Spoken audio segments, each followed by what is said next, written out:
What's up, everyone? Patrick Connor here, and welcome to the Knuckles and Gloves podcast. I'm here with my dude, Aris Pina, CompuBox operator and fellow Fight History File. Happy 420. And we got a special 420 episode. Happy 420, Aris. Happy 420, my friend. Man, so we're here talking about fighters who got cooked and absolutely tested positive or admitted to messing with that Mary Jane, dude. Stigma in boxing for many, many years, man. And for whatever reason, it's one of those, obviously not a drug, but something that carried a lot of weight and a lot of controversy. And up until recently, the past few years, if you tested positive for it, if you got busted for it, carried a lot of fines and disciplines. So, it's actually pretty interesting from like a, more than being a stoner perspective. Florida just recently, officially, their state athletic commission said we're not going to penalize people for testing positive for cannabis. And I mean, that's probably going to be a domino effect, although Florida's not like a super influential athletic commission like say New York or Nevada per se. Even so, that's pretty interesting and a good thing that they're going to stop viewing marijuana as a performance enhancing drug, for crying out loud, dude. Yeah, man. I mean, come on. If anything, it's not a performance enhancer, like ever. Even if you smoke a sativa or whatever, it's just not going to do it for you. Yeah, it's just not really that kind of thing, generally speaking. I No, mean, although I have really not. And I mean, that's always just kind of held a stigma, and that's the thing that's more or less than what it's the main crux of it is that it's always kind of held a stigma that it's been in line, and it's up until recently it was looked upon the same way. If you got busted for it, they labeled it the same as if you got busted for cocaine or any other hardcore drug. So yeah, we'll get to that in a minute. We'll get to how it was treated in years past. Yeah, for sure. But that being said, dude, I do have to say, there are a handful of like mixed martial artists, for instance, who have talked about smoking weed before training and saying that it enhances their ability or makes them feel more, I guess, in the moment, cosmic, whatever the hell you want to call it. Like I know the Diaz brothers have talked about it a lot. So, I mean, take it for what it is. You know what I mean? I guess if you're a stoner, you're a stoner, and it's going to be like any activity you do, you're going to be like smoking weed and you're going to claim that the weed makes it better or makes you better when you do it. It's pretty much just the name of the you have it game. in MMA, you have it in wrestling. The wrestler. You're familiar with Rob Van Dam, right? Yeah. Yeah. RVD, Mr. 420, like everything they always talked about. That's all he was ever talking about. He always looked like he was high on television, whether he actually was or not during the matches. But I mean, that was like his whole gimmick. And since he's retired from the ring, still heavily involved in all that. The Godfather, another one. You remember The Godfather, right? Yep, totally. Still same today. If you go on his IG page, his whole page is about him promoting different weed products. A lot of people have gotten involved with it. Yeah, and that's something that a number of fighters and a few fighters that we'll probably mention today have started doing, is getting behind cannabis and also CBD products that are, ever since it's become culturally more acceptable and also legally more acceptable. So who's a fighter that either, tested positive or admitted to smoking? Who's one that you'd like to talk about or you'd like to mention real quick? I mean, the first one you got to bring up, obviously, is Mike Tyson, probably, for now. I'm not talking about during his career, but since, how much of a proponent he's been since his career ended and what it's talked about, how he's helped him and everything like that, you have to mention, you got to bring up Iron Mike.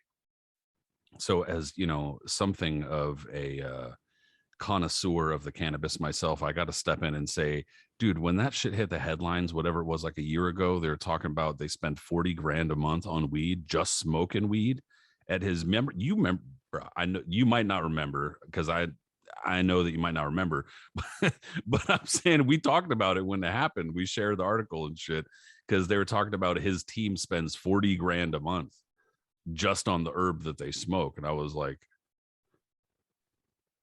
dude, it's crazy. How big is the fucking team is the question. Like, because what the fuck? I don't know, man. I can't even imagine. I don't even want to think about that. That's absurd. And that might just been a number that they threw out to get headlines out there because it's kind of hard to believe.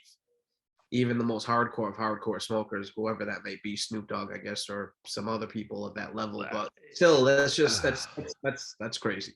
I mean, dude, like I'm talking about, let's say there's 10 people on his team. Okay. That's $4 grand a month per that every person is smoking, which is like up at least a pound. I mean, that's a lot. That's a lot. Although I have heard a fool smoking, like blunt after blunt after blunt after blunt a day, or being like, oh, I smoked like 37 blunts a day or some shit. And I'm like, wow, that's a lot of weed. But I don't know. Guess it's possible. I don't know, man. It's insane. It's insane. But for whatever it is, Mike Tyson has been his most peaceful and content in his life these past few years than he's ever really been. He's admitted as much as so. You can basically see that over him. Yeah, he's definitely become more than just a smoker. He's like an advocate. He's somebody who, yeah, very much so. Yeah, speaks about cannabis in terms of its healing properties and medicinal properties, and also positive mood altering or potential for positive mood altering properties. But you do see it in Tyson too, the way he just like no one would have predicted in the 80s and the 90s, 2000s, early 2000s, even the mid 2000s, that Tyson would have ended up the way he's been today, man. He's made a whole turn. I'm not going to say he can't, weed has been the entire reason why he's done a complete 360. Like, there's other things involved, obviously, but, Mike has made an incredible comeback in terms of life and just in terms of life and just outlook and positivity and where he's at mentally and everything. And it's, it's something to be said. So whatever he's out there promoting and saying what helped him recover, then, kudos to him for that, because that's something that no one ever would have thought that would have been possible at one point at all.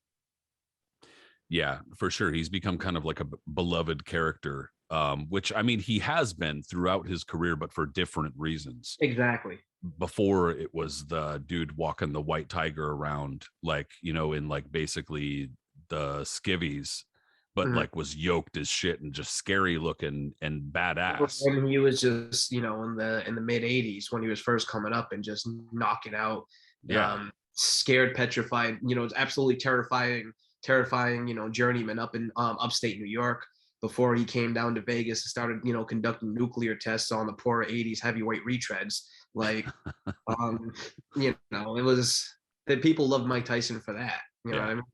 And then people gravitated to Mike Tyson in the 90s because they just wanted to follow him, because the 90s were all about car wrecks, train wrecks, just crash test dummy, what you see on television, the trashiest of the trash, Jerry Springer, WWE going absolutely ape shit and going in that style. Everything was to the extreme.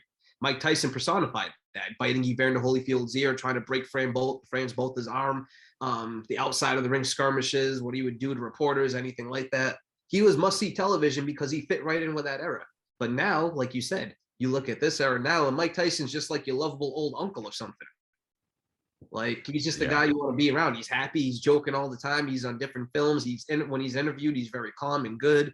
He's very jovial and like engaging with everyone. And he's happy where he's at in life. He's at with his podcast and everything that he's doing. Tyson's very content. Yeah, even if some of or all of his kind of rehabilitation has been kind of contrived or monetized or whatever, even so, the fact that he's been able to kind of go positive, the fact that he's been able to not totally positive, he does talk some shit and stuff like that on his podcast, I've heard him, but for the most part, at least as far as his life and keeping it positive and not like getting into a bunch of confrontations and talking mad shit or aggressive shit or whatever, he's definitely a different version of himself. Like I said, even if it is somewhat like fake, good for him, dude, because he's obviously a different person, at least on some level. Totally. And I love that about Mike. Mike has always been one of my favorite fighters because I grew up in the era like you did, in the era of like the aura of Mike Tyson, from the Punch Out video game to just seeing him on television to everything like that. You just grew up with him. So Mike has always been one of my favorites. I've always been rooting for Mike even at his lowest, and I'm glad to see where he's at today. Totally. No question. Look, dude, another dude that I got to talk about just because he's a fun guy to talk about. And also, it's not really exactly surprising that he might partake every so often, just because he always had that wild style. Unfortunately, he's deceased now because he's a guy who, should be out there still celebrating his great career. But needless to say, that would be Mr. Hector Macho Camacho. And in 1986, the Louis Burke fight, he tested positive for a substance that they wouldn't really go into detail on, but treat it as if it was marijuana. So I'm just going to go ahead and suspect that's marijuana, because that's just what happens when you're a stoner, is you get into conspiracy theories, start thinking everything's crazy. No, I'm just kidding. It probably was herb though. He was the macho man. I Hey mean, man, considering he did some partying in the 80s. yeah, considering what else he dabbled in the 80s, 90s, going on, the other endeavors that he got into where he got in trouble, like, having sex while driving, getting busted with guns, other cocaine, other stuff like that. Like he lived the macho man lifestyle to a T. And but he was entertaining for it too in the ring. Like he just, another guy that you just always followed around. And even during his most like, in the 90s and the early 2000s, like during the 90s when he like really petted out in his career, besides like the De La Hoya fight and the Sugar Ray Leonard and Durant fights or whatever, like his career was more or less just kind of middling. You know what I mean? Like there wasn't a lot going on with him, and no one really took him seriously at that point. But you still watched him. He still commanded a lot of television time and respect when he was on Tuesday Night Fights or ESPN. And then when he started appearing in dual fights with, on the same card with Camacho Jr. when he was first coming up, like Camacho always had, a following with him. He was a fascinating guy. He was a showman. I mean, that's obvious. That was always obvious. He always had some sort of outfit, or if he wasn't rocking some sort of crazy well, he pretty much was always rocking some sort of crazy outfit. Okay, question, but I don't mean to cut you off. What was your favorite Camacho outfit? I mean, as culturally inappropriate as it was, I just thought, American one? Yes, it was. That shit was just sharp. That was a nice one. That was a good one. Yeah, it just, I liked the color of it, and it was just sharp. That's all. Like, I know that it obviously was not totally right, but that shit was a really good outfit. He always, I mean, even if he didn't have an outfit though, he always had, like, even if he was just rocking trunks, they were always like bedazzled. They were always, they had some shit going on with him that was, he always wore the flappies, he kind of helped popularize that. I think my favorite would be the one I think it was for the first Haugen fight, where he came in like in the camouflage with the helmet that said Macho blazing across it, and he wore the fatigues and everything like that. Yeah.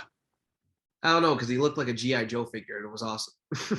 Yeah, he had a couple of good ones, dude. He was perhaps second. Roman Gladiator. I think he came in just wearing all the different belts he had. Yep. He owned at one point. Yep, and he had the Roman helmet type of thing. Yeah, one time, and then I would have to say, I mean, just because Jorge Paez just went more out there. Totally. Camacho was just only second to Paez. Paez would just be like a fucking nun, a wedding dress. I remember that. Yeah. What? Holy shit. I loved him. Paez was another one that I loved as a kid, because I didn't even really know much about him, but I saw him on TV a couple of times, and just with the hair and the bedazzled trunks, you just knew he was wild. You're like, oh snap, that's cool.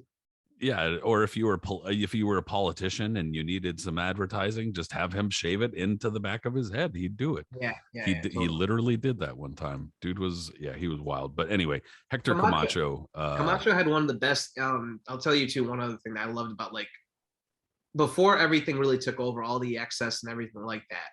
And so this was the Jose Luis Ramirez fight, arguably Camacho's best performance, right? And this is why the public loved Camacho, even though, there's a lot of people that ended up hating him and other stuff. Like, he was polarizing. Either, you loathed him, hated him, or you loved him. But for the the Jose Luis Ramirez fight, and Camacho comes out to Ain't No Stopping Us Now by McFadden and Whitehead. McFadden and Whitehead ain't no, obviously this is one of the greatest films of all time, of course. Totally.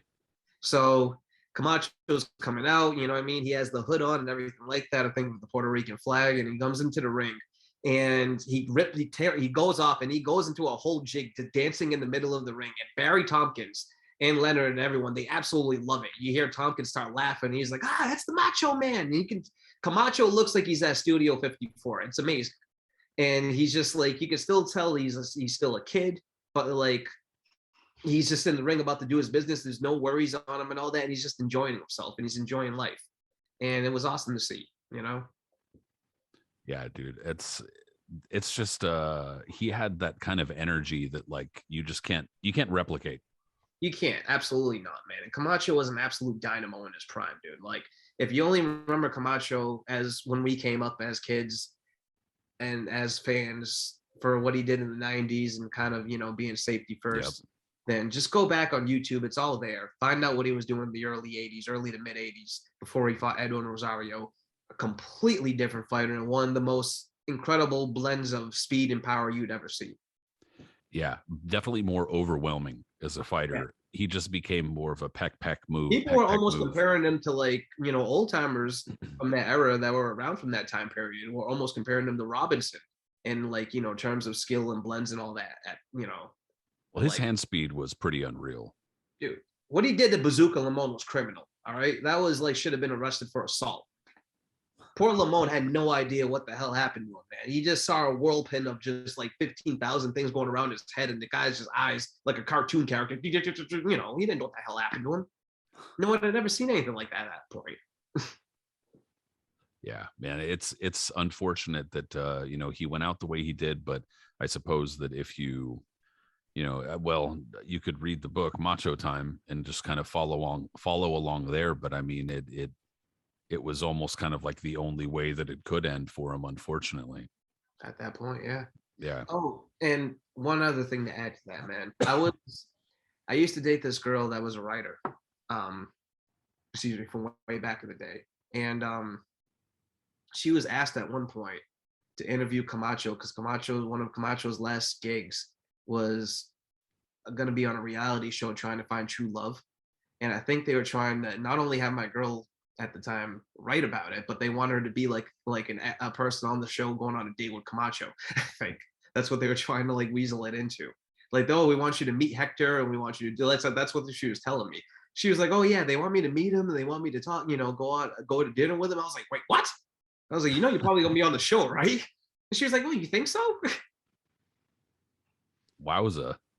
Yeah, I ended up watching one of the episodes. It was actually pretty hilarious. Even it was totally staged, probably. But like Camacho would be at dinner. He was having, he had a dating coach with him, trying to tell him not to be stupid and act like the Macho Man. And at first he'd be on his best behavior, but then like 20 minutes in, he starts acting wild and starts throwing food in his mouth.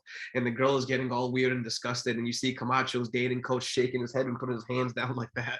Oh man, it was hilarious. Yeah, it was good. I didn't know that you had potential personal involvement in that one. Thank goodness there was no. But that was unfortunately right before his death. Yeah. Oh man. Well, rest in peace, sir. I almost had a confrontation with the Macho Man. I could have. Oh, terrible. I don't know, man. I ain't gonna throw blows with Camacho. Kidding me? Nah. Yeah, even washed Macho Man, dude. I'm sorry, but I gotta put all my. Dude, he would have 5-piece me, but I don't even know what happened. Well, you know what I'm saying? Nah, I'm cool. Yeah, I gotta put all my weed money even on the washed Macho Man. Man, sorry. All good. So who's another boxing stoner? Well, I mean, we were just talking about him recently when I was showing you. I sent you a video that was I got posted up on YouTube. Greg Haugen against Hector Camacho. Yup. When he got busted, it was after their first fight, correct? Yeah, dude, that was 1991, and it was their first fight, and that's when so he got busted, and then what you had sent me the other day, was it our boy Jay Seklau? Yeah, that's correct. Yep. Yeah, dude, our YouTube Fight Connect, Seklau. They did the whole pre-fight segment for their rematch was about how Haugen was, he's like staring off into the sunset, and it's like, this dissolve on like a beach and shit like that. And he's like, God, I've ruined my life, and I have to apologize to all the people I've done wrong. They're like, Greg Haugen has done drugs. He participated in smoking marijuana. It's like, wow, they make it this big thing, like it's a fucking everything. Yeah, it was great, dude. It was really great. It was basically like watching the 1991 version of what is it, the movie, Could Be You, the one from the 1930s, whatever. Fucking Reefer Madness. It was bad, but like they did a whole. Well, I mean, HBO always did incredible pre-fight pieces, so I mean, this was obviously well done. Yeah, it was well produced for sure. it was very well produced, but it was just they made Haugen seem like just over the top, way over the top, like something you would be showing school children all across the country. And Haugen was one of those guys. Look, man, he came from Alaska, in the tough man circuit. One of two people who ever really made it out of the tough man circuit and like had success. Him and Tommy Morrison. So he was like, comes from a rough background. He's like a guy that, even though he's more mellow than a guy like Camacho or Vinny Pazienza or their ilk, but like he's still kind of a wild child in himself too, and prone to maybe doing outside activities or whatever it is. So I mean, it wasn't surprising that a guy like Haugen was probably smoking weed, because even during the thing, during the pre-fight special when they were talking about it, he even mentions, oh, I didn't think it was a big deal. It's something I've been doing for the past decade. I just kind of, never really thought much about it. Was able to pass whatever test I had to go through, yada, yada, yada. And so the way he, like, you can still see he's almost like when he's being interviewed about it, like he's saying, yeah, I feel bad. I let my fans down. I let my friends down, family, everybody, whatever I'm doing, I'm trying to work better at it. But you can still almost see like a little bit in his face, like this is ridiculous. Yeah. Because slightly, if you could still almost tell, like there's a little like hint of it, just kind of like there's I'm probably saying this just to say it, but at the same time I'm like, what's going on here? There's probably like a producer just off screen going like, okay, hold on, hey, hold on, cut. Yeah, Greg, that was great, but we need a little more like contrition. Okay, like I'm sorry, but like we need you to act a little bit more like you really did something wrong. And he's like, what? Like it's already been taken care of. What are you talking about? I know, but like we really got to go with this angle. Like I could see some shit like that, because he's like, because I mean he's saying, and he was I like, let people down. Like he's just like, he's like, yeah, I let people down, I let my friends, family down. When I have to work next time, I'll think better about it. I'm seeing people to talk about this now. And, I'm gonna go smoke a bowl to feel better about it. Yeah, like and he ended up giving Camacho hell too. Who knows what Camacho was doing before that fight? Yeah, no shit, dude. I mean, coke is out of your system in like a day and a half or some shit, bro. Like something like that, yeah. So God I mean, damn. Camacho acting. Yeah, like, who knows what was going on? Man, this is the early '90s, man. Everybody was was having fun at that point. So it's interesting, but yeah, that was the whole pre-fight special, was kind of based around that whole thing. And yeah, dude, for all we know, Camacho was fucking chopping up Sharpies and snorting Sharpies. I mean, for all we know, Camacho was definitely doing a lot of extracurricular activities at that point in his career. This was 1991. This wasn't the Macho Man of 84, 85. I'm just saying. Yeah, all right. Even 86, all right. By the late 80s, early 90s, even though he was still undefeated, somehow everybody had just kind of given up on him, to the point of like thinking he was becoming more Bronerish at that point. Much more talented than Broner.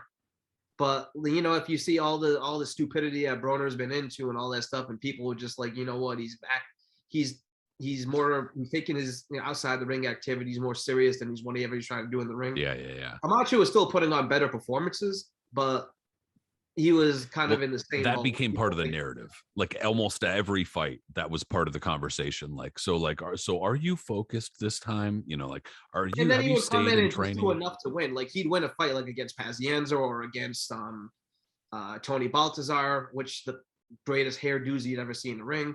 Ray Mancini, but like same thing. And so Greg Haugen was finally a guy that was able to beat him. Haugen got in his head. Haugen was able to dog him. He outboxed him a little bit. Haugen, same thing, like I said, because he's a street dude himself. Haugen was able to shit talk him too, and like really get under his skin, where Camacho was able to lost a point.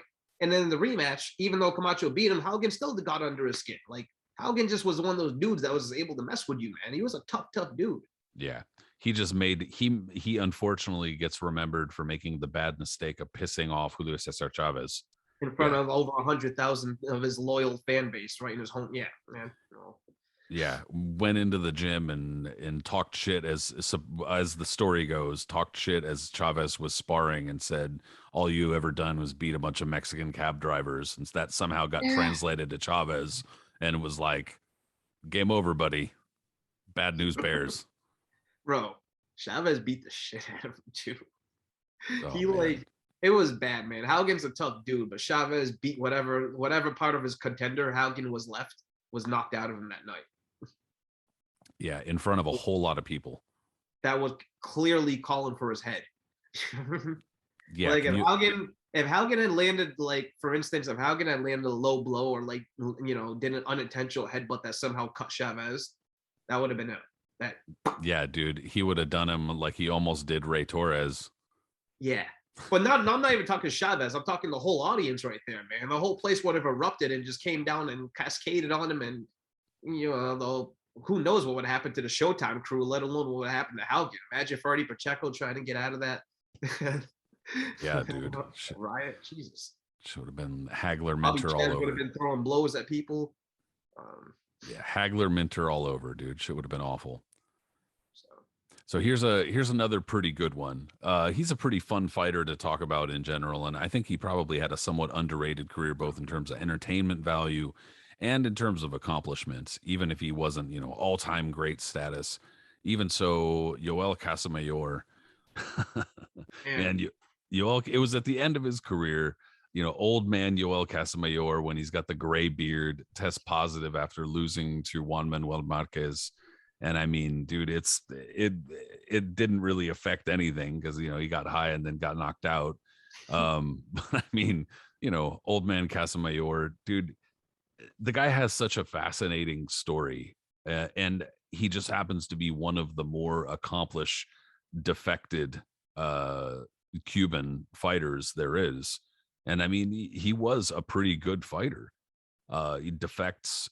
Not, I think it was right before the 1996 Olympics he defected. That's correct. And yeah, I mean, like, from there he turned pro and just, I mean, what was it? Prominently on television early on too. Not prominently, but he would see him a lot on undercard fights.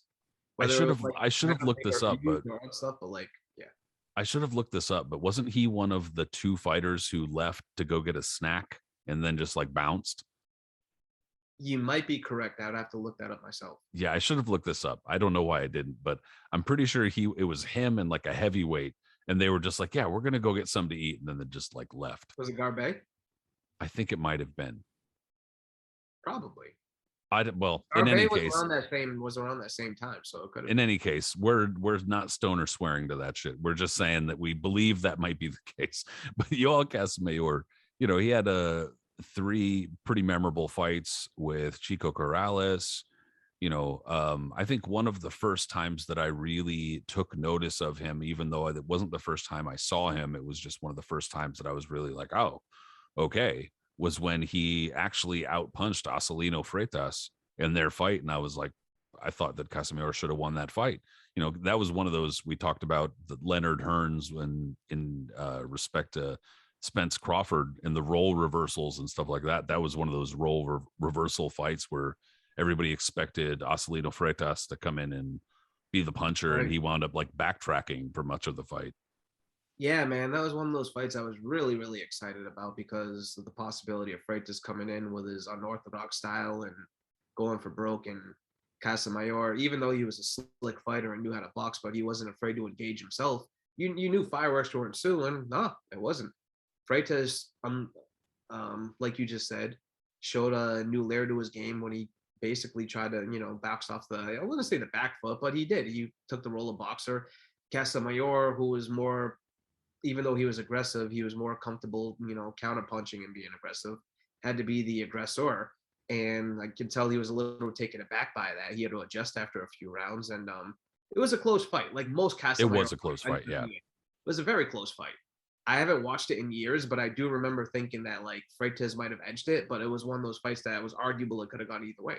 Yeah, it was a close fight. And it was, I don't want to say it was controversial. Yeah, I want to say, because that's one of those things where that's a word that's always used with Casamayor fights, and some of them is justified, true. And I don't think it was justified for this fight. It was a close fight. I don't think it was arguable. Let's say that. Like it was debatable. Whatever you know, it was not controversial. Like it was like, oh no, you exactly. know, because that's when people start throwing around the R word, start saying robbed, you got robbed, and there was no robbery, no question. But it was a good fight, and that was one of the times where I really took notice of Yoel Casamayor. And from there, he had a very memorable career. Dude, and not only that, what the thing I love and respect about Casamayor is that he didn't duck anybody. And he was one of the few guys who was a high level, always at the top of the division, like in terms of ranking and credibility, whatever it is. High level? I got you. But he, for his sake, one thing I always respected, he always looked for the toughest challenges. When it came to like top contenders, like young contenders who didn't really have, who are like more dangerous and, you know, much more high risk than reward. So like, for instance, like Casamayor would go for like a Boots Ennis today. Like he wouldn't just wait, be like, oh yeah, I gotta wait for him to get a title and then let it marinate. Why would I fight him right now? No. Yeah, like he fought Nate Campbell. Exactly. He fought Nate Campbell right after Campbell had decimated Daniel Alicea on pay-per-view. He decapitated Alicea. That was like really impressive. People were just like, who the hell is this guy? And right away he fought Casamayor in Boxing After Dark. Yeah, they were like making fun of his nickname. I remember. Totally, yeah. And then you had Galaxy Warrior. Then you had Kid Diamond, who at that point was bludgeoning everyone that he was fighting at that point. And then you had Casamayor fighting on the undercard of I think it was Cotto against the guy that beat him in the Olympics. So Pinto. No, the other. Or no, Abdulayev, Muhammad Abdulayev. Yeah. So look, that's what I love about Casamayor. He always wanted to smoke. No matter who it was, even if he was a little slightly past it, he still wanted to fight those guys. And it wasn't until the very tail end of his career that he finally like got really dominated and blown out. He fought to a standstill with Campbell, ended up edging him in a very close fight that I thought Campbell might have won. A lot of people did, yeah. It was a very, very close fight. And then he fought Kid Diamond, who was Almazbek Ramkulov, yeah. Yes. He fought him to a draw that most people thought Casamayor probably edged. So, you know, he's on the Hall of Fame ballot too. He's a guy that definitely deserves consideration. Yeah, he's one of those guys that unfortunately suffers on the Hall of Fame ballot because of like the strength of some of the other names on the ballot and just the way that the picking goes. And so the way that like names get the way that names now get added so quickly after a few years, it's always high names that people will just recognize and want to add first. So there's a very big recency bias for sure. If there's like a slow year when there's not so many, it's gonna be tough. But if there's ever gonna be like a slow year, then you know he might have a chance. But he definitely deserves it, and it deserves consideration, heavy consideration. I love Casamayor. Yeah, I would agree. Also, too, do you remember? This is kind of funny to me. After he knocked out Casitas in one of those undercard, what do they call it? Classics, the Lee Groves Classics that they call it. Closet Classics. Closet Classics, yes. Yeah. That was a great fight. But remember, that was a really good fight. Afterwards, during the interview, they like basically kicked the interpreter out because they said that Casamayor couldn't understand what he was saying in Spanish. No, like, I don't remember that. One of his managers was like, no, like Casamayor played stupid to the guy. The guy was like talking to him. The interpreter tried talking to him. Casamayor played stupid that he couldn't understand what he said. He was like, no, he can't understand him. Let me talk to him. Blah, blah, blah, blah, blah. And then they started like doing their own thing. Like, was it like Louis de Cubas or something? It was probably Louis de Cubas. One of those guys was they were trying to take it over completely to talk shit. And so the interpreter they didn't like, and they said that whatever he was speaking, Casamayor couldn't understand it. Yeah, it was probably Louis de Cubas. I don't know who it was, but that would be my guess. Or not the translator, but that was probably who was with Casamayor who kicked the person out. Gotcha. But yeah, I remember one time, I don't remember what fight it was for, but it was like a pre-fight. Somebody asked Yoel Casamayor, like, what's going to happen before this fight, or, you know, blah, blah, blah. And he went off on some rant and he said in Spanish, like, I don't throw flowers, I throw rocks. I just thought, I mean, it sounds a lot better in Spanish, but it just was. His nickname was the Brush. Right? Yeah, El Cepillo. Yeah. And just think about that, because his hair was always just looked like it looked, you know, if it rubbed against your head, it probably feel like sandpaper. Well, it's like, I think that it's more like a comb, so it's like fine, like a fine tooth comb, kind of like that's how it's supposed to mean. But yeah, it's still kind of like I think it translates funny. He was a dirty ass fighter, man, but like dirty in the sense that he was more in the like Bernard Hopkins, Eusebio Pedrosa. He knew how to do it. Like he knew how to do it and make it a part of his game, as opposed to just being blatant stupid. Yeah. He Yeah. definitely was not afraid to use his head. His head, low blows, whatever it had. He's just an awkward dude to fight, man. Like, look what Yeah, he did dude. to the poor Corrales' lip. Oh man, yeah. That's definitely one of the more gnarly wounds, just for the fact that his mouthpiece went through his lip. His Fuck. lip, bro. Brutal. He was just got. I mean, that was from, I think, a legal punch. That wasn't even from like one of Yeah. the They or whatever. showed it in the replay. It was just they said that it was from like a bad fitting mouthpiece, or that it was Yeah. like not all the way in his mouth when it got hit because he had his mouth open or something. And brutal, dude. Fuck. Ah, man, just thinking All right. about it too just made my stomach hurt. Well, so let's move on. And who's another All right, one? hold on. Let me get to my list really quick here. But well, actually, another person who you have to bring up, just because we love bringing up 80s fighters, Tim Witherspoon. Yep, that's true. Man, unfortunately, Tim Witherspoon just had an up and down career during, that particular phase. And, Tony Tubbs, 1986, was right during that. Well, for much of his career, unfortunately, it was kind of up and down. He just couldn't kind of Because he was, keep it well, I consistent. mean, not only couldn't he keep consistent, but he was stuck with Don King. That's also true. Yeah, no, that's fair. He That kind of was during a time where you didn't want to be among that group. and you couldn't help it because where else were you going to go? Exactly. Well, Bob Arum didn't really have a hold on the heavyweight division. He did with John Tate at the very, very beginning of the decade. But once that ended, he had nothing. King had that entire division on lock. So if you wanted to be anything, you kind of had to go with King. It wasn't until Mike Tyson, with his management team of Bill Caton and Mike Jacobs, no, Jim Jacobs, excuse me, Jim Jacobs and Bill Caton, that were able to like kind of break through the mold of that way. But even King still got him later on. But yeah, you were kind of stuck there, bro. Well, and excuse me, what's crazy about the Tony Tubbs fight is the fact that he tested positive, and there wasn't any serious consequences from it. He wound up winning a majority decision in that fight, but like all the consequences were like not tied to anything having to do with the result of the fight or anything like that.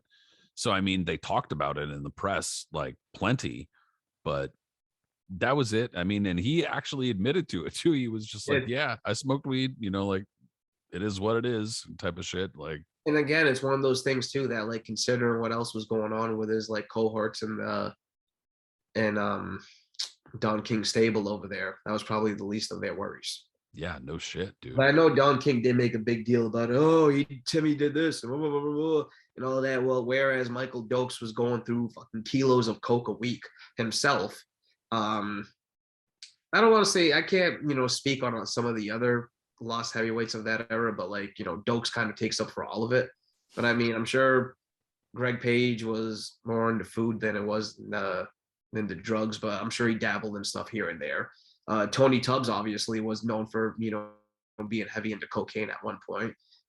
Tony Tucker was known, dabbled into stuff here and there. Like they all got into it, all because Don King made their life a living hell. That was what it comes down to. Like, King you ain't wrong. say like, I'm not going to say that the excess of the 80s wouldn't have pushed them to like do bad decisions to begin with, but like Don King really like expedited that too, just on the conditions he put them under. Like he made them all locate into this stupid like sleeping like sleepover camp that they all had to live together at this place. He was charging them to live there. Well, on top of and I think that it sounded like they were basically getting allowances, and the way that they were getting paid is just like you would expect like an addict to behave in terms of like timing. You know what I'm saying? Like you get that payday, you get that fucking whatever it is you want to get. But yeah, dude, I don't think that's totally inaccurate, to be honest. I mean, that shit would have been hell. I mean, absolute hell. If you talk to whoever's still around from that era, because a few of them have passed away, but like if you go back then, you read different accounts from when they were interviewed and stuff like that. All of them will tell you just harrowing stories of what they had to go through. Like all of them went through like depressing shits, and they were forced to do things they didn't want to do, and they were just like, Well, I mean, yeah, Mike just up Tyson, cope we with were it. just talking about Mike Tyson, and Yeah, Mike Tyson has talked about a lot of the shit, you know, a little bit more in a slightly more clear-headed way, and he's and still Tyson was around, never thank really a goodness. part of that whole camp. He wasn't a part of that whole. Tyson was knocking out all of those Yeah, fighters. exactly. He mopped up all those Yeah, dudes, he mopped up but he those still guys. saw the behavior from King, you know. Absolutely, totally. He just got it from, he had other people though that were like blocking him from noticing it. Like King Exactly. had a whole Yeah, army to ensure that. Where are these other guys? King didn't respect them enough to exactly. even do that. He just did it blatantly in front of their face. Exactly. Yeah, And exactly. just kind of like, He'd show up to their hotel room with his own goons and shit like that, and just just be because like, they this is what were you're getting, and this is what a you have dime to a do, dozen. sign a contract. Yeah, what are you gonna do about it? And a guy like Tony Tubbs looks around. He doesn't have this. He doesn't have that way. Well, I guess I have to go play the piper. Like it sucks. Yep. Well, so a couple months after Tim Witherspoon tests positive for smoking herb, that was, Bone Crusher Smith winds up giving him the old first round TKO.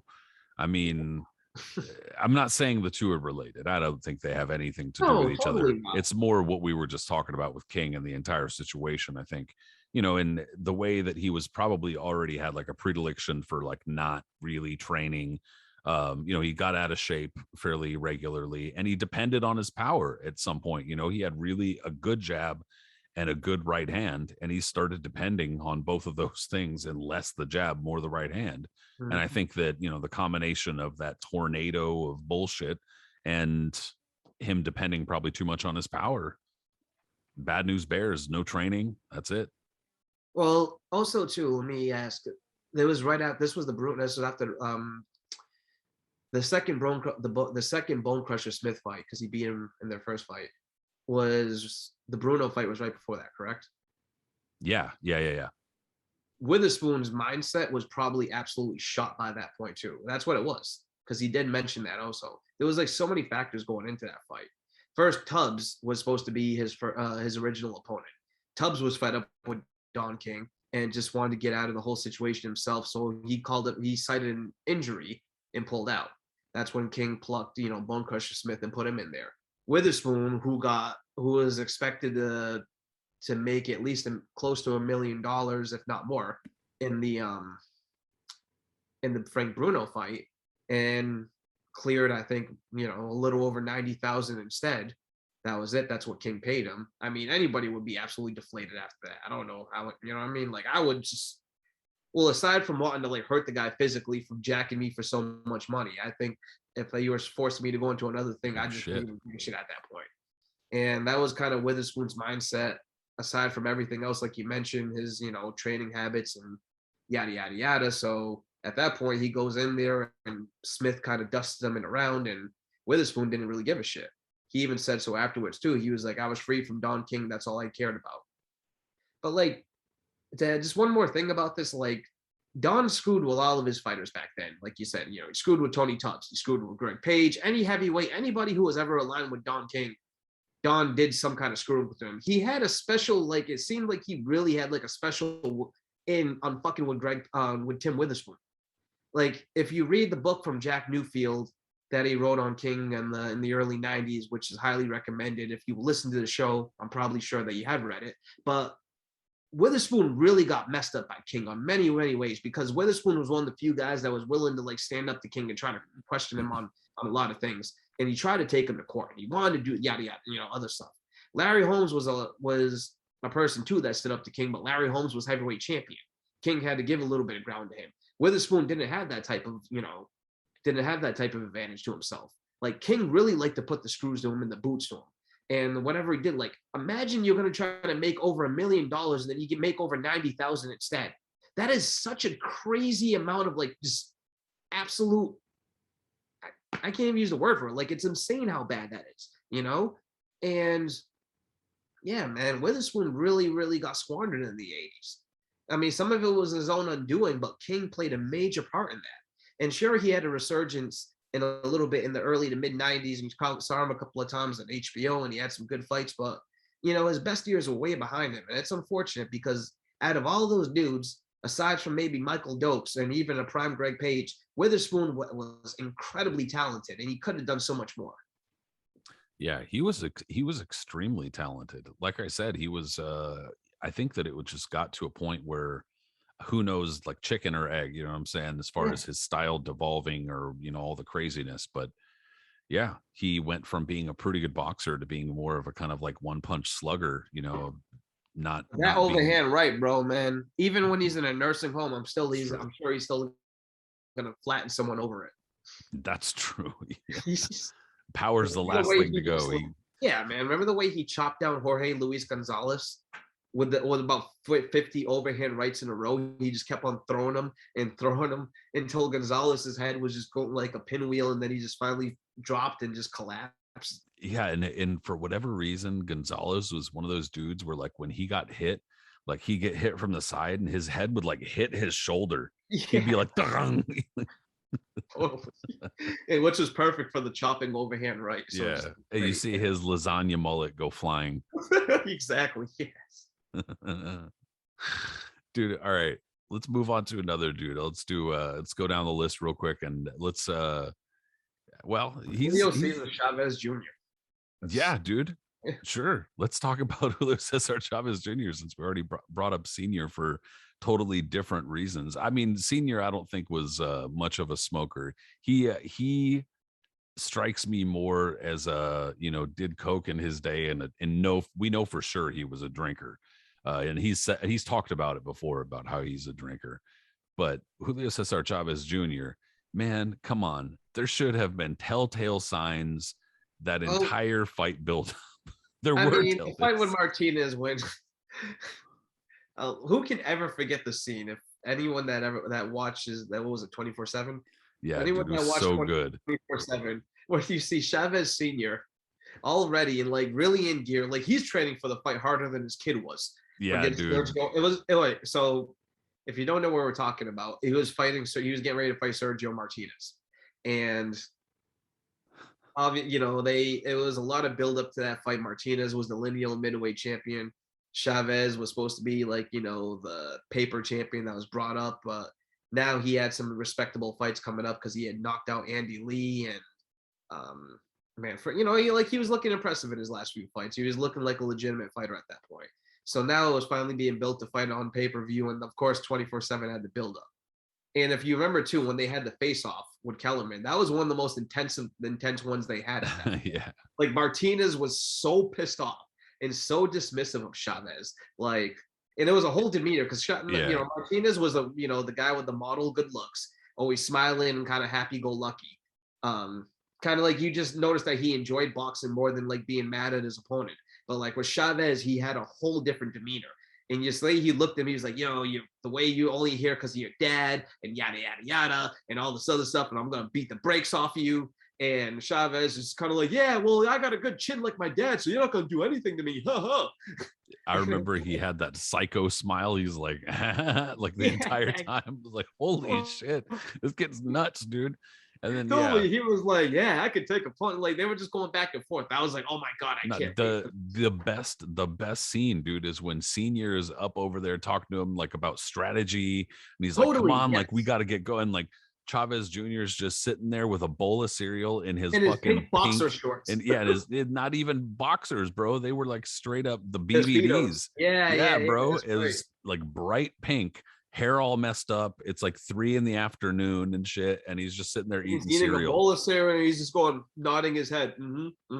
Like that was literally the most stoner shit I've ever seen from a fighter. And Chavez Senior is literally over there trying to work on him, like trying to show him, like I said, training harder than his kid was. Yeah, he's like, vamos con la gancho. He's like talking about like, we're gonna do this shit with it, and it's like, and he's just like, he goes, yeah. It's perfect. And literally, that's how he absolutely ended up fucking perfect for 11 and a half rounds. Absolutely fucking perfect. Yeah, dude. And that was the thing, was that like it was so, it's basically like me in a fucking nutshell. If only you had applied yourself. This is literally what I've been told my whole life. But it was literally fucking Julio César Chávez Jr. for like 11 and a half rounds, following Sergio Martinez around, just following him around, whiff, whiff, and then finally he lands a punch, dude. And I remember we were talking about this because that same night that was Canelo versus Josecito Lopez across town in Vegas. And I remember people were texting me, holy shit, he's about to knock him out. And I'm like, oh shit, are you fucking kidding me? What?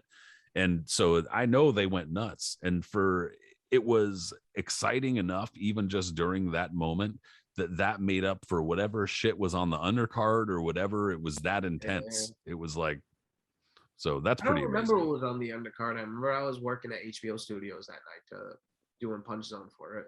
And for 11 rounds, you know, Martinez was just absolutely slapping the shit out of Chavez. It was awesome to watch because like Chavez needed a humbling like that. You could tell he was getting way too big for his britches. He had been a spoiled brat, which he had been for his entire career, from when he was a weird, ungainly looking, alien looking thing as a junior welterweight, because he was so tall and just so skinny and just. And they were talking about, I remember for years, the rumor was that they were fudging his age and that wasn't his real age. And like, that's why he looked so goofy, was because he was like actually 3 years younger and all this. I was like, but no, if you watched him, he was the same kid that was on his dad's shoulders for like all I was like, how are you going to fake that? He's been covered his entire life. Smile from when he was a kid, then up until then, he had the same teeth, everything. Like, yeah, there were some straight up experts who were talking about that type of shit for years. Clearly they weren't fans because they would have seen his kid, just like you would see Costa Zoo with Tim Zoo when he was a kid, like all that. Yeah. Anyways, goofy shit. No, like, you know, as like when he first turned pro, he looked like a bunch of like loose fishing poles kind of hung together, man, because he was so skinny and scrawny and tall with a big head and just. But then like because he was a kid, he grew into his body and he grew and grew and grew. And he had no amateur background, and he's still growing. Yeah, yes, totally. So like in his amateur background and all, and like he had no amateur background. So like Top Rank, I got to give him credit, man. As slow as it was and as comical as it was, and it was easy to like kind of think of him as partial. Like they did a hell of a job to build him up to where they ended up doing it against Martinez. I mean, who else could say they can do a stand-up job like that? Because that probably was not easy. Especially he beat some legitimate fighters. I mean, like, I'm not saying he was great, but he beat some legitimate fighters. It took a very long while, but remember, he had no amateur career. I don't even think he had an amateur fight besides a couple of like smokers or, you know, whatever it may be. Like he never really had some smokers, all right. Yeah. Well, like he never really had an amateur career. So I mean, credit to who was it, Bruce Trampler and Brad Goodman and whoever else is behind over at Top Rank for doing that stuff, because they brought him up all the way to have a marquee pay-per-view, because right after that fight, Chavez hit the skids, man. His career's never recovered since then. Yep. They brought him from Nico Ali Walsh to past Marvis Frazier. Totally. No, man. They really did a hell of a job, because like what I just said, right after that fight ended, and then Chavez kind of like defected from Top Rank and ended up signing with Al Heyman for a minute. His career completely fucked up. Oh yeah. Well, I think that it was clear by that point that, like, I mean, just on a kind of like macro, you know. Yeah. Pulling back, dude, doing that type of shit, and just in general, him, not just the herb, but like getting out of shape, his weight. Well, I mean, the whole smoking thing is the least that's like the least of his fucking worries, bro. Like you said, he was already a spoiled brat to begin with. He wasn't really worried about it. He thought that his motivation's questionable, you know. Totally. And then, like, for whatever reason, in his mind, he has like one of those delusional minds that he thinks that, like, even though I got beat up, I'm still. Look at his losses. All right, that shows you how delusional he is. Oh no, man, they should have, like, I don't know what happened. I hurt my eye. Why did they stop the fight? They should have just let me have a draw or something. Or why does this happen? I shouldn't have happened that way. I think I should deserve more. Like, he gets a shit kicked out of him, and he's like, no, I thought I won. Like, yeah, totally. Like in his weird mind, he thinks that he's still Chavez's kid, and because of that, this is 2010, and he should still be getting privileges over everything. Yeah. So I mean, like, just in that regard, dude, it's kind of sad, because like from the perspective of like him being, in his eyes, the son who's like never gonna make his dad happy, when like his dad at this point is probably just let that shit go. You know what I'm saying? Like his dad is like totally fine with whatever's going on. Chavez, you saw the proudness in him when he seems like he's he's kind of progressed. Chavez seems like he's senior, seems like he's fine with whatever the fuck Junior is doing. Totally. You saw how proud he was when Chavez Jr. fought for the WBC title against that guy from Germany. Was it Zibik? Sebastian Zibik, I think it was. Yeah. Whatever. So he fight, you saw like when they were doing the pre-fight introductions and they mentioned Chavez Senior. You see that, and you see like the fucking just grit. You see that proud face of Chavez Senior. Like he's so just like he's glowing because knowing what's about to happen right here and all that. But like, yeah, man, it's been completely downhill for that. And now all you see is the random Instagram video of Chavez Jr. training in his backyard, or the meme of him doing this ringside. Well, no, and you just see Chavez Jr. just with the most, dude. Not that he ever had like really good skills to begin with, but the way you watch him like all these bad, like he's regressed so bad that he looks like he's stopping at the gym yesterday. And basically you take the crazy training routines that that, for instance, Vasily Lomachenko does, and it's like you put like a fucking Tim Burton, David Lynch spin on that shit, and that's what Julio Cesar Chavez is doing in his dad's garage right now. The dude's like working on some tires or doing some and you weird. Just see him do the same thing with completely squared up, his chin out there like this, and he's going. He's doing the old Rios Alvarado 3. He's doing the UFC fan. The UFC motion. fan. I was probably going too fast when I was just going. Yeah. Bad shit, dude. And eventually he's gonna come back again, and he's gonna, because of his name. I'm not gonna say it's gonna be a high profile fight, but some prospect is gonna use him and bounce it. Well, maybe actually, I hope not, but it might be Jake Paul. Who knows? I hope not too, because that would probably be great money for both of them. But I mean, I would imagine that Chavez Jr. would probably get absolutely hosed in that shit. And I mean, this is an instance where I would. You think Jake spoke him up? I mean, Anderson Silva slapped him up, bro. I'm just saying, yeah. Well, and dude, that shit took a toll on his legs, dude. He got 0 legs in there, and so I'm just saying he'd probably get his ass kicked. And this is an instance where I definitely encourage Julio Cesar Chavez Jr. to like get out and go smoke more weed for sure. Just go smoke, bro. And so, speaking of, here's another dude that I was going to bring up a minute ago, but Chad Dawson is actually somewhat surprising. I didn't even know about this until I looked it up, but Chad Dawson actually tested positive after his fight with Ondalin Sloan in 2004. So, I mean, like, it was fairly early-ish in his career. Like, when did he turn pro? He turned pro in 2001. So, yeah, it's pretty early in his career. But yeah, dude, I guess I'm not surprised, but he's a New England guy. So, I mean, it's all good, right? You got the New England connection on Amaris. One of the well, I will say this: the first major fight, the first like major network fight I ever attended was a card in Connecticut at the Mohegan Sun, and it was featuring like the 2000 Olympians.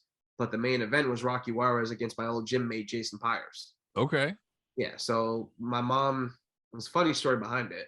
The reason why we ended up getting tickets was because they were giving them away on the radio, and my mom was listening. It was her birthday today, by the way. So happy heavenly birthday, Mom.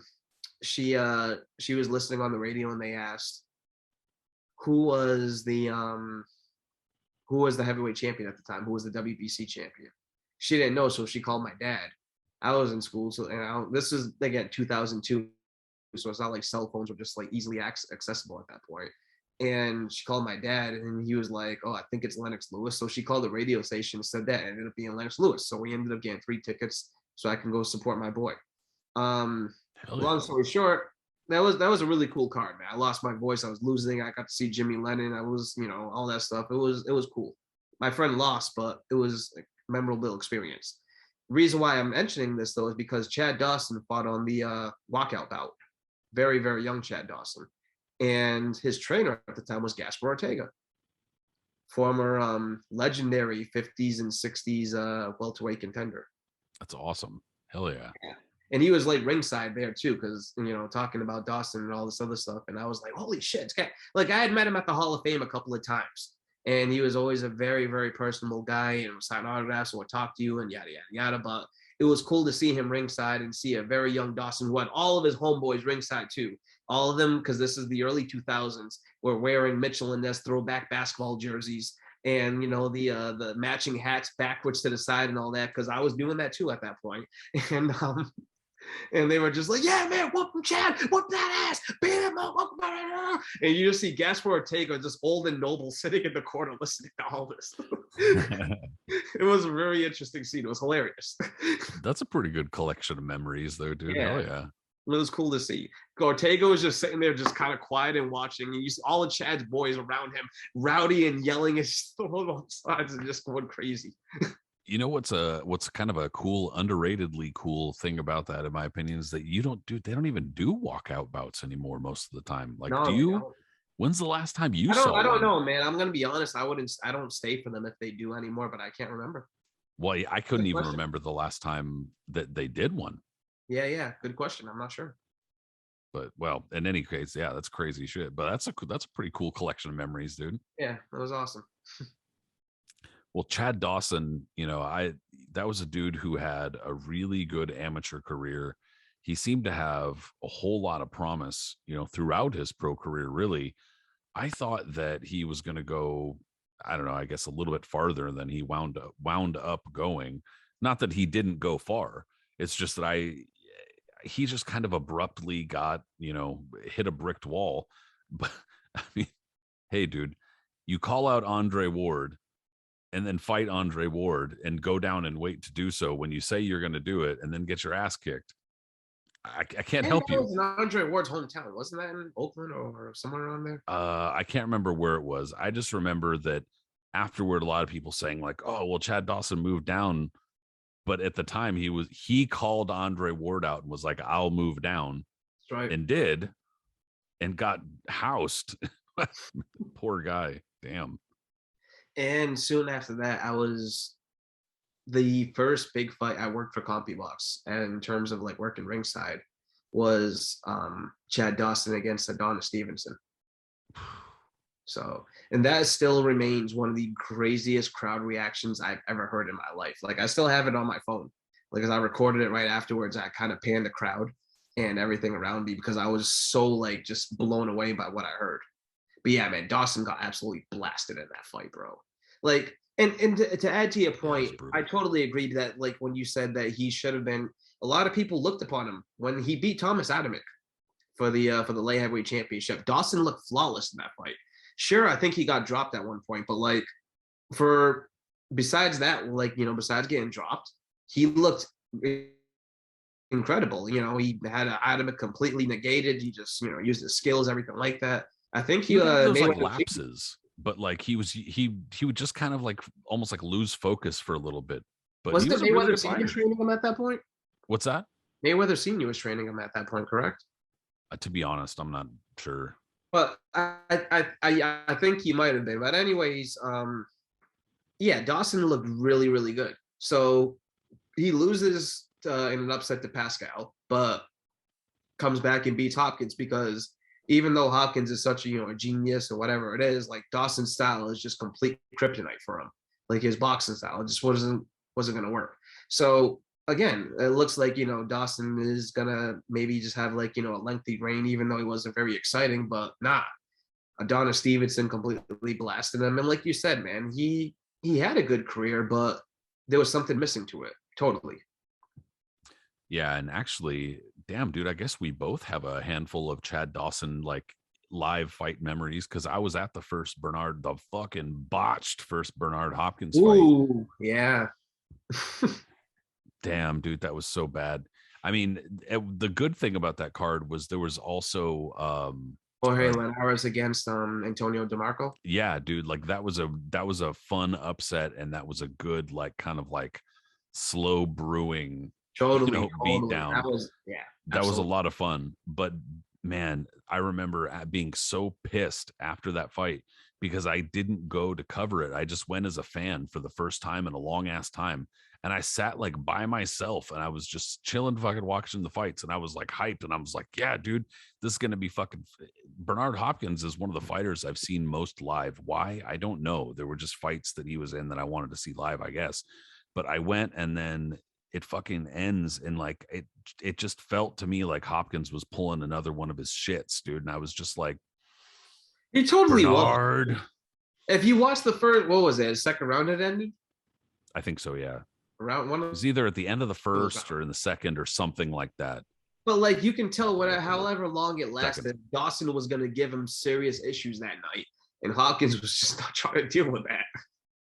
Yeah, like he probably actually did like hit his shoulder or whatever it was, but it was whatever, dude. I'm not making judgments. Look, man, I'm gonna say I haven't watched that in a minute, but I'm gonna say if he was able to get up from one Antoine Eccles poleaxed him into the canvas with a directly onto his shoulder, I'm sure he could have got up the fight, and he continued and knocked out Eccles. Yeah, I'm sure he could have continued to fight against. Shit was Austin. Aggravating, bro. Shit was aggravating. That's all I'll say. It was aggravating. So funny. But I mean, Dawson again, though, he wasn't a bad guy at that era, but he wasn't a person that was like, making waves like with the overall crowd. I think whenever he ended up losing, more people were excited about it as opposed to him being, because the more exciting fighter would end up winning over that. You know what I mean? Like when Pascal originally beat him, Pascal had a fan-friendly style that people could like relate to and get excited about. And he made more fan-friendly fights. Yeah, and sorry to interrupt you, but Chad was also pretty bland personality. Totally. I remember for a long ass time, people were calling him Sad Chad Dawson and shit like that because he was always in interviews just like, yeah, that's right. It was like, come on, dude, get a little animated. And if you watch like the pre-fight, if you watch this pre-fight features, it was always featuring him and his family, and it was nice to see like he had a nice family that supported him, but. And his kid that like worshipped him and everything, but at the same time, you were just kind of like, yeah, well, that's it. Okay, cool. Yeah, just didn't seem like there was nothing really else to it. Yeah, totally. But dude, I've always said before, if you've never been to a fight in Montreal, you've never been to a fight out there, like a big fight, you need to go because the atmosphere is absolutely insane. And when I heard when the crowd erupted, when Stevenson landed that shot, he became champion. I cannot tell you, man. I had goosebumps. The place went fucking nuts, absolutely nuts, and it was incredible to hear. Like I was just like, holy shit, Just I was there with Lee Groves, and both of us just took off our headphones and just kind of like just absorbed what we were hearing. You know what I mean? And then the subsequent times that I went to Montreal or Quebec City to work a fight, same thing. Whenever they were doing the announcements, I would just take my headphones off, as would Lee, and we would just sit there, and I would take my phone and just kind of like scan the crowd because I was like, I got the Bell Center. Yeah, man, it was, and I was there when Pascal fought Lucien Boutte. Dude, you would have thought that like the world was about to end with the place shaking the way it was with the crowd erupting. It was insane. Yeah, man, they come out, they show out for their fighters. They really do, man. It's an incredible. It's a beautiful fight city. Yeah, really, really cool. And it's just a beautiful city to visit in general. But yeah, man, go there for a fight is next level. Yeah, for sure. That's one of those, like London or Manchester, one of those two places for sure. Madison Square Garden, because I've never seen a fight there. And then like Bell Center or something like that. Like those are among the places that I would really love to see fights. Totally. So who's another guy that you want to bring up? Let's see. I'll save the really good one for you. I'll talk about actually Ava Knight. Believe it or not, Ava Knight. This is another person. This is another fighter. I was actually, I guess, not surprised in the sense that I heard her saying that she smoked herb, or I read about it, and I was like, oh my God. It was more just, I guess I just never thought about it. I don't know. She's been pretty inactive. I don't think she's officially retired that I know of, but I don't think she's fought in a little bit, or perhaps she's fought. I actually, you know what, dude, I feel like a shit because I looked this up somewhat recently. Now I'm going to look it up right now. I looked it up very recently and I didn't go back to it, but yeah, that's right. She did fight in late 2021, but she had been inactive and she hadn't fought for like 2 years before that. But I mean, dude, she's only has 2 losses in about 27 fights. She's a really good fighter, very underrated, doesn't get talked about pretty much ever, even when it comes to women fighters, when it comes to women's boxing. You just don't really ever hear about her, and she's a really good fighter. So anyway, point is, I was just a little bit surprised to read that she was kind of on the advocacy side. Yeah, I've been surprised too to see that more fighters and others, for that matter, have like been saying after they retire from their career, or just like even before then, that they've just been like, you know what, I'm all about it, and like I support what people want to do when it comes to smoking weed or whatever it is like that, because we've seen more and more, like I think Chris Bird is another one that we can mention, is people that was saying that, like, something, this is like helping me out, as opposed to like NFL players have mentioned it too, where it's like prescription drugs that can either make you really, really addicted and go through all these other things, like, It's true. Totally. They'll try to make you put on that, but I feel like people saying, well, smoking weed or whatever is actually helping me out with my ailments much, much more, and like making me just like be able to live day to day with my activities. Well, and something we've talked about too is the damage, and feel free to, I'm going to go ahead and name drop the books, but Damage by Tris Dixon talks Great about book. this kind of Yeah. stuff. Yeah, really good book. But just the overall damage incurred by fighters, whether it's fighters going throughout the rest of their life getting headaches and stuff like that, or having difficulty using their hands to Yeah. feed themselves, to eat, to turn knobs, to lift a gallon of milk, whatever, because of hitting shit for years and years and years, and your hands just absorbing so much damage. And then a lot of fighters develop things like severe arthritis or chronic arthritis, chronic pain. And like you were talking about, they start trying to use opioids or other kinds of pills that are not so good on the stomach, can fuck you up, or can be very addictive. Whereas you just start smoking herb, and I'm not saying that it has the same effect, but it can be alleviating some of the pain and blah, blah, blah, without a lot of the addiction. So, well, dude, I'll tell you too, like when working so many years at the Hall of Fame and being honored to be able to like help and with you the did the fist casting too. Yeah. I can help with the fist casting. Exactly. Yeah. Dude, I can't tell you how many fighters do. All of them have like the track marks that they have on their arms, man, from the various surgeries and the Yeah, other the things, lidocaine, getting all injections. kinds of injection, all this stuff, dude. It is crazy.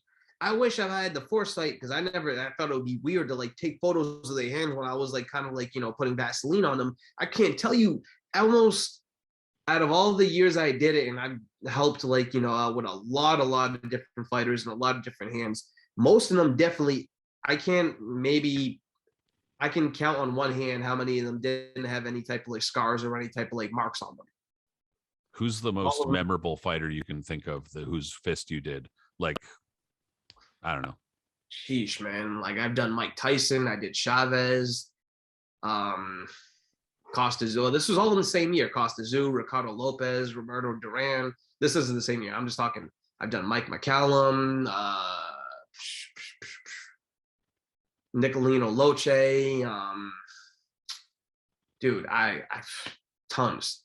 Like that's just off the top of my head. Like a bunch of other guys. Like oh man, lots.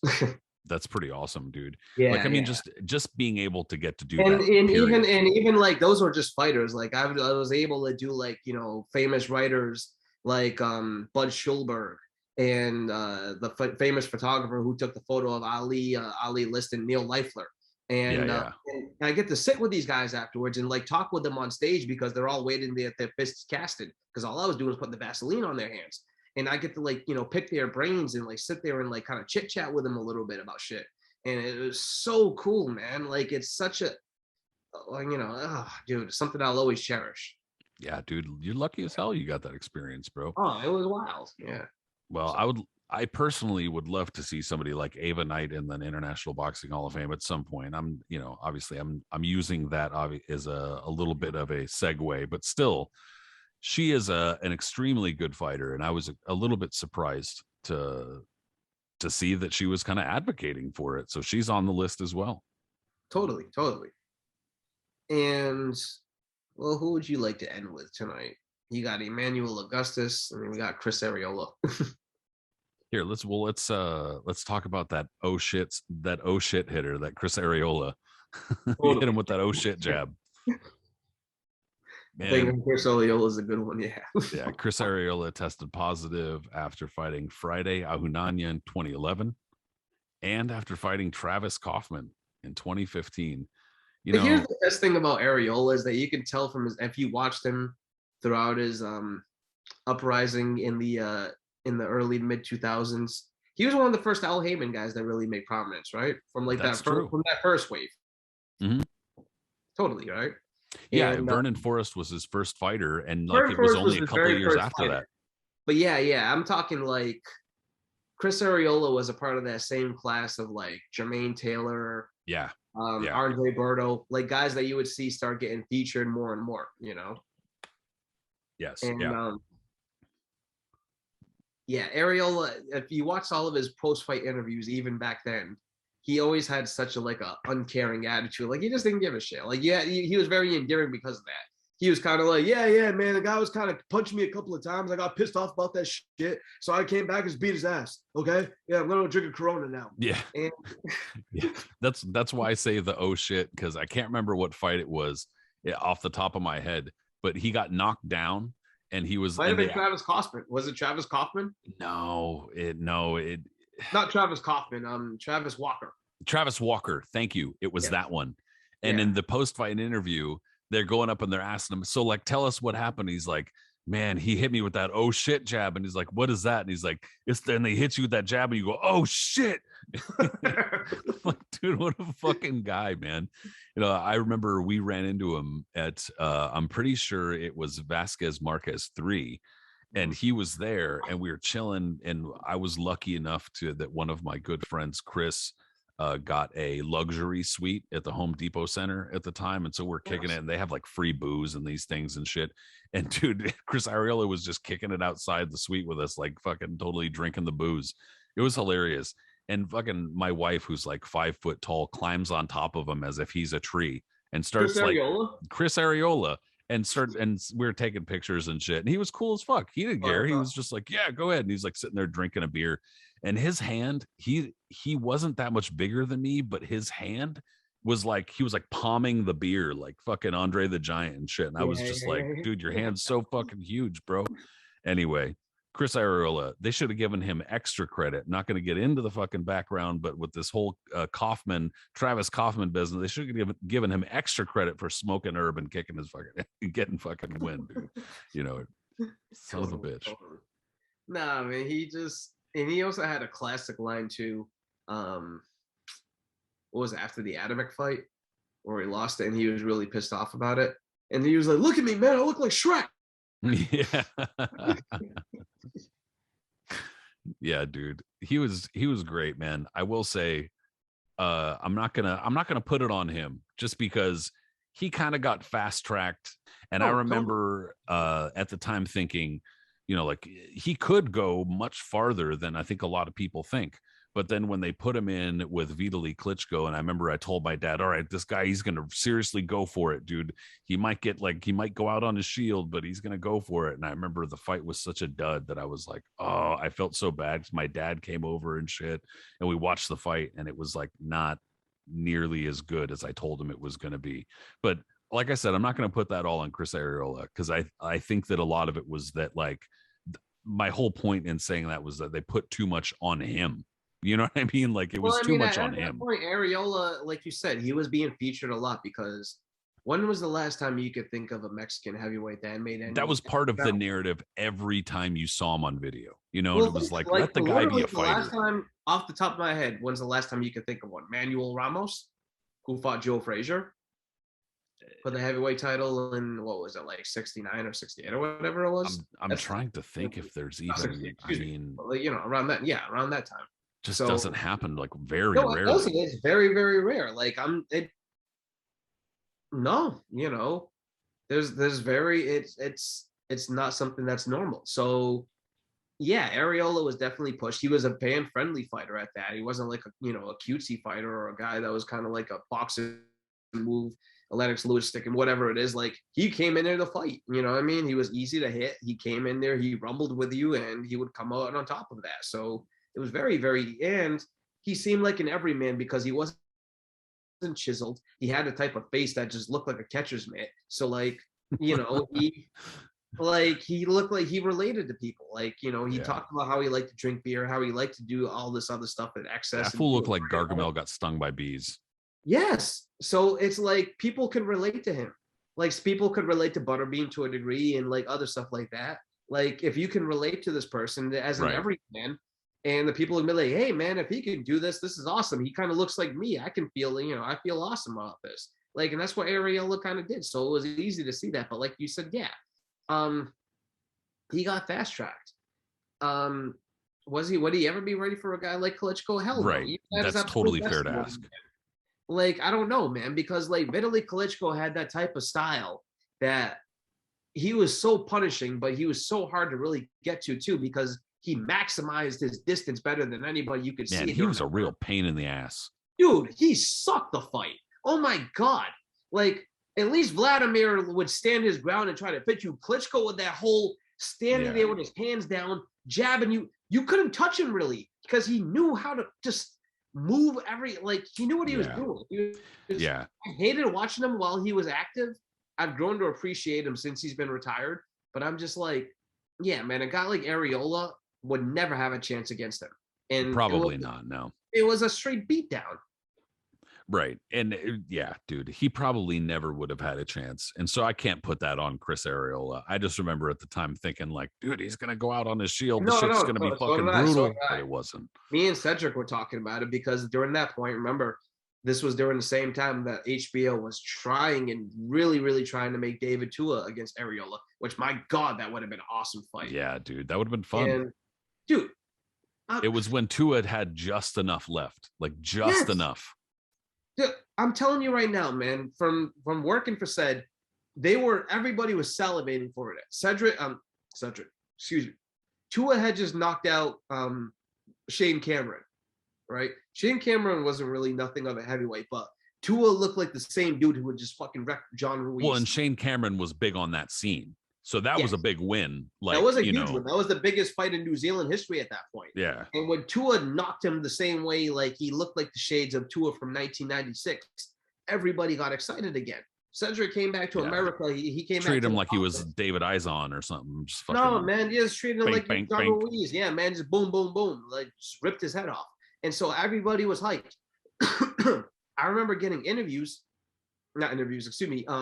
emails from the late Dan Goosen, from Kerry Davis, from this guy, that guy. Cedric, we need to make this fight. Cedric, what we're going to do? What we're going to do? What we're going to do? And it just never happened. And it's unfortunate because that would have been a lot more fucking competitive than Vitaly Klitschko playing target practice on Arreola. Yeah, well, and it would have made more sense to keep Arreola in there with those kinds of fights than to try to fucking, shoot him up toward Vitaly Klitschko or whatever, in my opinion.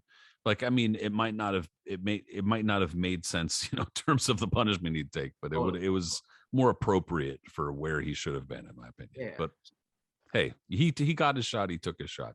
So speaking of taking shots, our last guy here, man, he took a lot of shots, perhaps too many, got a few shots, was unjustly denied in some of them. But in one of them, he got absolutely shat on the entire fight before testing positive for herb after the fight in the state of Michigan. And the entire thing was an absolute spectacle. Our boy Emanuel Augustus, a.k.a. Emmanuel Burton, the drunken master, a.k.a. the outlaw. You talking about the Vernon Paris fight? No, the Courtney Burton fight. Courtney Burton. Yeah, because the entire thing was just an absolute shit show from start to finish. With them getting completely robbed in one of the worst television robberies in history. He does his little kind of, dancing routine through much of the fight, which clearly pisses off the ref, who is like this old-timey, racist-looking, balding old man who's like, seems like he's just mad that he's even having to be there for this shit. And so every time Emanuel Augustus starts like breaking into his dance shit, he's like, all right, cut that out, cut that shit out. And so at one point, Emanuel Augustus turned out of a clinch and the dude took a point for spinning. He says and so because whoever it was it Bob Papa? I think it was at the time. Yeah, Bob Papa and Teddy Atlas. Yeah. He calls him over and he's like, "Ref, what's the point for?" And he goes, "He spun him around." Oh my god! And Bob Papa's like, "What? Yeah, 1 point for spinning." And he's like, 1 point for spinning. And so finally, Emanuel Augustus gets absolutely crapped on and loses a decision somehow. And then they're like, what the fuck? He loses a majority decision. And Teddy Atlas calls over the commissioner, who's for some reason comes over to the table. I don't know who let him go over to this table, but the commissioner goes over to the table and starts trying to talk to Teddy Atlas like he knows what's what, when he literally has to be explained what a majority decision is. Like on camera, Teddy Atlas is explaining to this Michigan commission official that a majority decision is when, of the 3 scores that are red, 2 are a draw. Or I'm sorry, 1 is a draw, and it's sorry. I don't know what a majority decision is. Talking about fighters smoking weed, but one guy gets the decision and one card's a draw. And it's like, the guy's sitting here going, "Oh, wait, hold on. Can you explain that to me again?" And he's like sitting there like, "Yeah, I appreciate you. I appreciate you calming down. Okay, we're here in Michigan. He doesn't know what he's talking about. You don't know it's a majority." He starts like going off in his Teddy Atlas shit. And it's like, holy shit, bro. It was an incredible spectacle. But then afterward, it was like, in a lot of people's eyes, Emanuel Augustus lost the goodwill for testing positive for herb, even though obviously now, years later, we know, like, who gives a shit? He tested positive, who fucking cares? Mm-hmm. But even so, it was it was bad. Nah, dude, it was, that was just a laundry list of things that Augustus had to go through in his career, man. That was just one fight, That was just one fight. And I'm not sure if I would agree completely with the notion that other people, the narrative that others have gone with, that if Augustus had a fair shake or if he had the right manager in his career, he would have been a pound for pound fighter. I'm not entirely sure, because honestly, I think even if he had the right management, he still would have done the same, shtick and theatrics that he would have done during his fights that he did, even with his bad, with his record. Like, he is who he was. You know what I mean? Whether he was going to have good management or not, or people looking out for his career. The thing is, though, he was one of those fighters that, with the record that he did, he was able to make it that people still respected him and looked upon him as like a fringe contender, if not outright contender, gatekeeper type, because they knew of his skills and they knew what he could possess and everything like that. And he became one of the favorites of Friday Night Fights because of it. Like, he still made a very, very solid career out of his way. Yeah. And go ahead. No, please go ahead. Like, I got to witness it live once, at MSG on the undercard of Roy Jones Kawasaki. He fought a local fighter by the name of Frankie Figueroa, Francisco Figueroa, and Figueroa was popular in the area and stuff like that. Like, I was still training with CompuBox at that point, but I was lucky enough to be ringside for that fight to train for it. The luxury of living in New York. So I'm watching it, and it wasn't a very exciting fight. Like, Augustus was a little bit past it at that point, but he still, was doing his thing. And there was like a lull in the action. I'm going to say it was around like round 4 or something like that, right? All of a sudden, Augustus started doing his little Tekken drunken master shit that he would always talk about that he would do. He started like moving around and started doing it, and you heard the crowd audibly just like grow. They went, oh. Yes, they just went, oh, like slowly they started going, oh, like, because they saw him moving. And then Figueroa stopped and started doing a little jig himself. He like cut a rug himself against him, like saying, like, what are you trying to do against me? And the crowd like the entire MSG ate it up. And it was pretty awesome to see that, because I had only watched it at that point, see him do that on Friday Night Fights for the most part, and a couple of fights here and there. So to see him do a live ringside and to see like the way he subtly did it, like he's just moving and stopped, and you see he went boom, he moved back once, and then boom, he moved back the other way, and then you see his legs move and his arms move. I was like, oh shit, he's starting.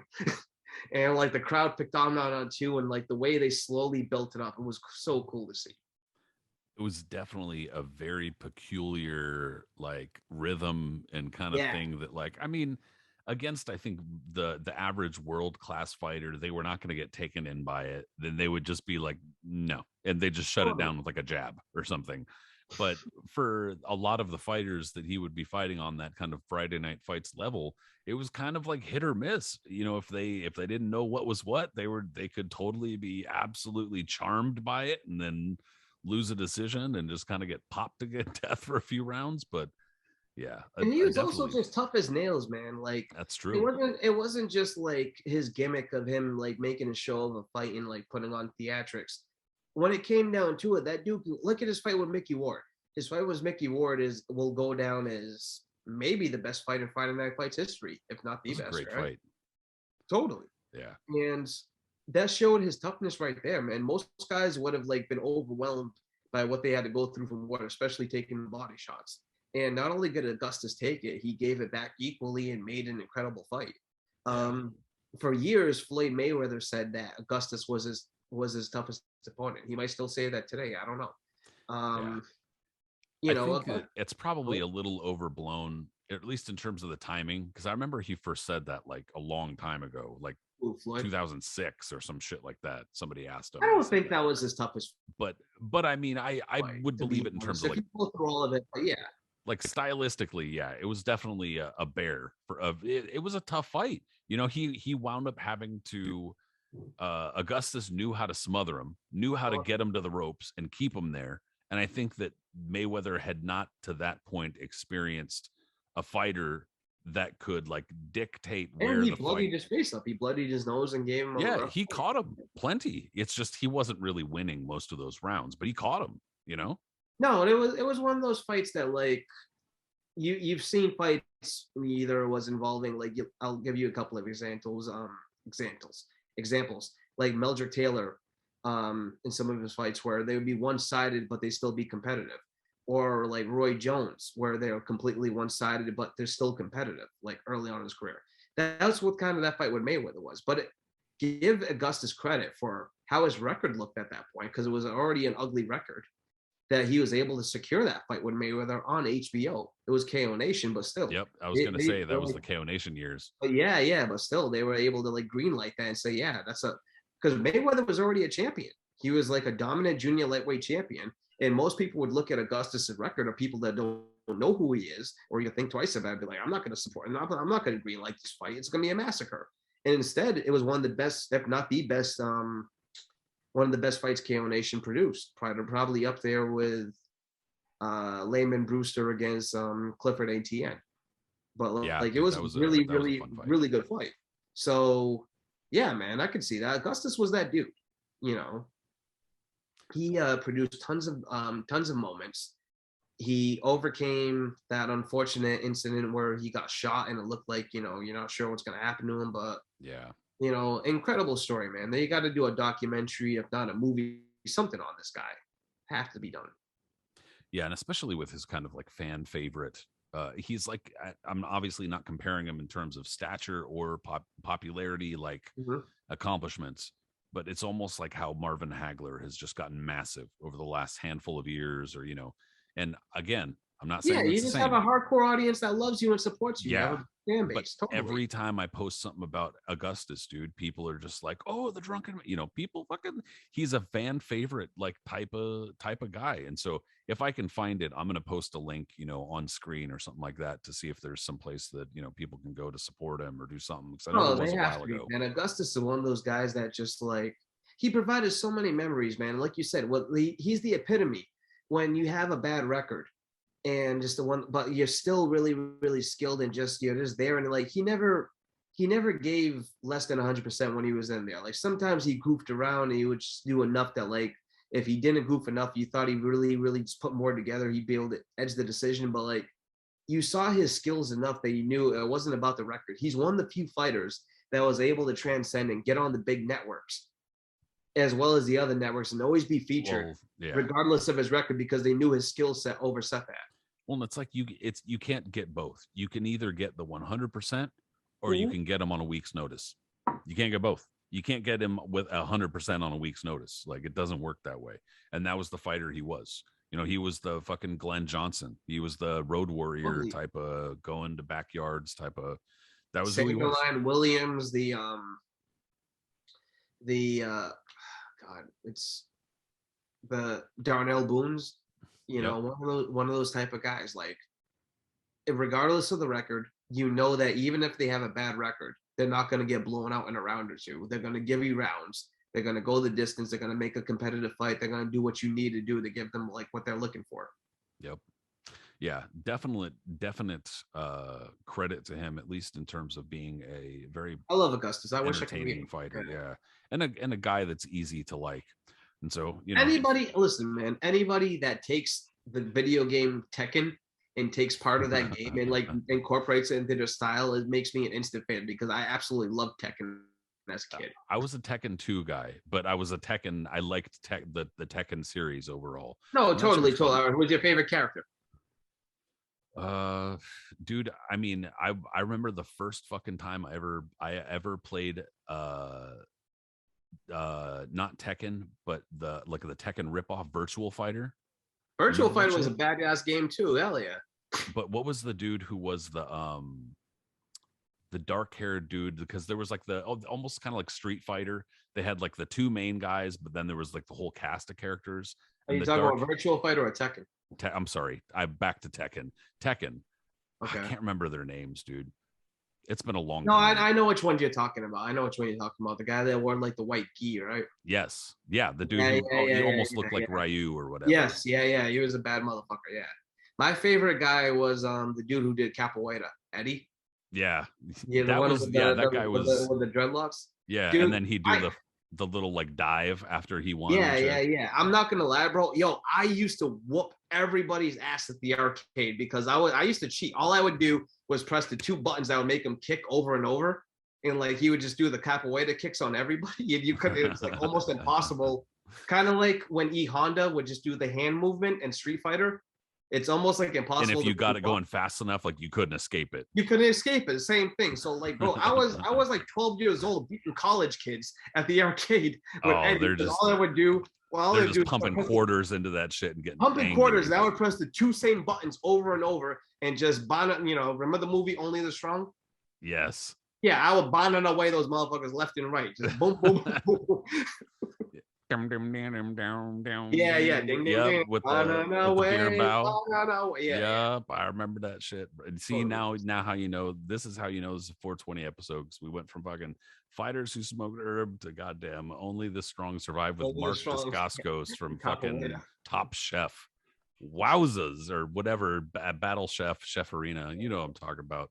Holy shit! All right, we got a couple of shout outs though because there were some like honorable mentions of fighters who either didn't test positive or we just didn't get to them for whatever reason. One guy who talked about smoking herb and I think did get caught at one point was Kasim Uma. And I always liked Kasim Uma. That dude was a fun guy to watch for much of his career too. And also had a really good story and HBO did a great like documentary. I'm pretty sure it was an HBO sports documentary on his life. Just a ridiculous story. But yeah, Kasim Uma, that's one. Another kind of honorable mention, Shannon Briggs, one of the more kind of like recent fighters that's obviously very visible for obvious reasons because he has his own line of herb and a couple other fighters have kind of like gone in that direction too. But yeah, there's been a number of fighters who have I guess on the amateur level, believe it or not, too, tested positive for marijuana here. Sorry, I navigated away, but let me go back. Evan Metcalf, who is an Irish amateur boxer, tested positive after winning the Irish Amateur Championships in 2018. He said he was so drunk 72 hours before the fight that he didn't remember smoking herb. So kudos to him. Kirkland Lang, he once told a story about denying having smoked while he went into the Royal Oak Gym in London where he trained, and then someone pointed out that he had a joint behind his ear. And he's like, oh shit, yeah, I guess so. Charles Hatley, good old Charles Hatley, was pulled over for driving a Jaguar with no plates and had punching bags stuffed with weed in 2011. And Hatley was an amateur standout. He lost Keith Thurman and Demetrius Andre in the Olympics trials for the 2008 Olympics, for instance. So I thought that that was a good enough story. But Charles Hatley has to be mentioned for one of my more favorite moments of recent times, when he walked into the ring to challenge the wrong Charlo brother. Yeah. With Don King. He walks into the ring. You hear Don King, "Oh yeah, we here now," or something to the matter like this is 1982. And then he shoves, and Charlo's like, "Man, who the hell are you?" And then you find out it's the wrong bro he was trying to pick a fight with. Oh, Jesus, dude. I mean, look, dude, I have trouble telling them apart too, but you're the fighter. You're supposed to know. Tell me not. Like, how funny was that? You remember that scene, right? Yeah, dude. Jesus, man. It was the wrong Charlo brother. He picked the fight. Well, if this episode has proved anything, it's that, you know, some of the folks that we have talked about are some great people, but perhaps not the most prudent. Perhaps not the most prudent. Okay, that's all I'm saying. But man, this dude, is a fun one. This is dude, it was a lot of fun. I appreciate you you know, doing this episode with me and absolutely struggling to remember anything at all through it because of the obvious subject matter. No, dude, I appreciate it. Yeah, absolutely, man. All right, everybody who tuned in, man, go smoke. I don't know what you're doing, number one, but number two, if you listened in via podcast, I'd love it if you subscribed and left a comment.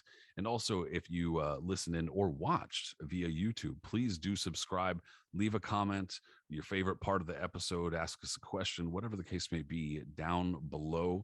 Also, if you're on social media, find us on Facebook and Instagram via Knuckles and Gloves, but find us individually, for instance, on Twitter. My dude Aris Pina is on Twitter as Punch Zone Aris. Me, I'm Patrick Connor, and I'm also on Twitter as Patrick M. Connor. That's it, dude. Aris, we'll talk soon, my brother. Have a good one, everyone. Take it easy, everybody.